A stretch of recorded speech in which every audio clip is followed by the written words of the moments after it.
കേരളത്തിലേതുപോലെ അയൽ സംസ്ഥാനമായ തമിഴ്നാട്ടിലും ഭരണം മാറി പുതിയ മുഖ്യമന്ത്രിയുണ്ടായി. സിനിമാ നടൻ വിജയിയുടെ നേതൃത്വത്തിലാണ് പുതിയ മന്ത്രിസഭ.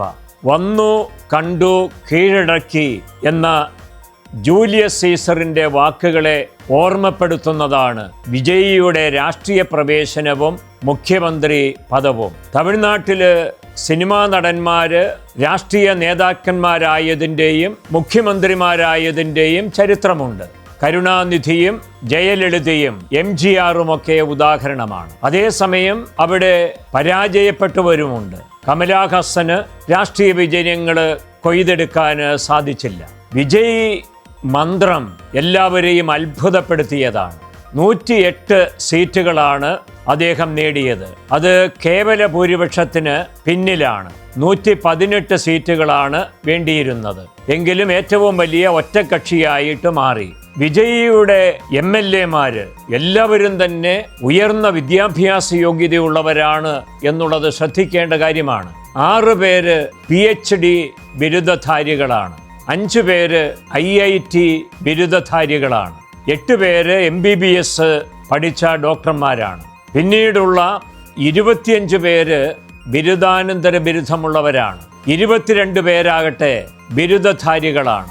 40-ലധികം പേര് എഞ്ചിനീയർമാരോ നിയമ ബിരുദധാരികളോ ആണ്.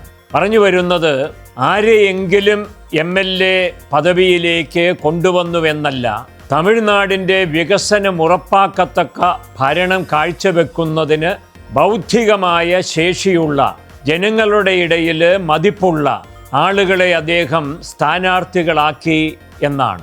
118 എന്ന മാജിക് നമ്പർ കണ്ടെത്തുന്നതിന് വേണ്ടി 2-3 ദിനങ്ങൾ വേണ്ടി വന്നു.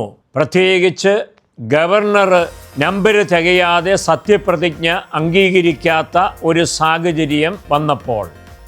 എന്നാൽ സത്യപ്രതിജ്ഞയ്ക്ക് ശേഷം 144 പേരുടെ പിന്തുണയാർജിക്കുവാൻ മുഖ്യമന്ത്രി വിജയിക്ക് സാധ്യമായി എന്നുള്ളത് തമിഴ്നാട് രാഷ്ട്രീയം എങ്ങോട്ട് ചായുന്നു എന്നുള്ളതിൻ്റെ സൂചനയായി മാറിയിരിക്കുകയാണ്.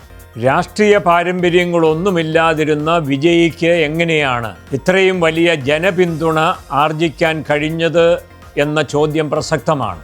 അദ്ദേഹം ജനങ്ങളോട് വലിയ പ്രതിബദ്ധത കാണിച്ച വ്യക്തിയാണ്. അതിനുള്ള തെളിവാണ് ഏതാണ്ടൊരു 10 വർഷക്കാലമായി അദ്ദേഹം അവതരിപ്പിച്ച കഥാപാത്രങ്ങൾ.